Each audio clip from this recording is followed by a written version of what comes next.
Hi guys, ఈరోజు morning మా వారు చికెన్ తెచ్చారు. సో నేను చికెన్ కర్రీ చేశాను కదా, దాంతోపాటు 2 లెగ్ పీస్ తెచ్చారు. దాన్ని నేను డ్రై రోస్ట్ చేద్దామని సన్నగా ఘాటు పెట్టేసి కొంచెం పసుపు and 1 full teaspoon of rice flour వేశాను క్రిస్పీనెస్ కోసం. అండ్ 1 స్పూన్ ఆఫ్ మైదా, తర్వాత 1 స్పూన్ ఆఫ్ కార్న్ ఫ్లోర్ వేసి దాంట్లో 1 full teaspoon of salt వేశాను. ఎక్కువ వేస్తే బాగోదు, so 1 spoon is more than enough. తర్వాత 1 స్పూన్ ఆఫ్ కారం వేశాను. కారం కూడా 1 స్పూన్ సరిపోతుంది, 2 పీసెసే కాబట్టి. అండ్ తర్వాత half teaspoon garam masala powder వేసి దాంట్లోనే మనం ముందే రెడీ చేసి పెట్టుకున్న జింజర్ గార్లిక్ పేస్ట్ వేశాను. ఆనియన్ అండ్ టొమాటోతో మిక్స్ చేసున్న జింజర్ గార్లిక్ పేస్ట్ వేసి ముక్కలకి బాగా మసాజ్ చేసి కొంచెం food colour is completely optional అండి, ఇష్టం ఉంటే వేసుకోవచ్చు, లేకపోతే లేదు.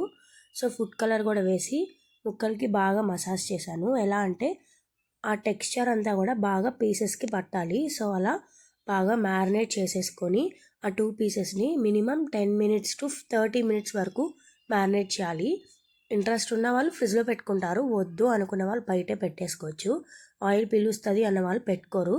సో నేను బయటే ఉంచేసాను. తర్వాత ప్యాన్ పెట్టి సరిపడా ఆయిల్ పోసి వాడిని బాగా డీప్ ఫ్రై చేశాను.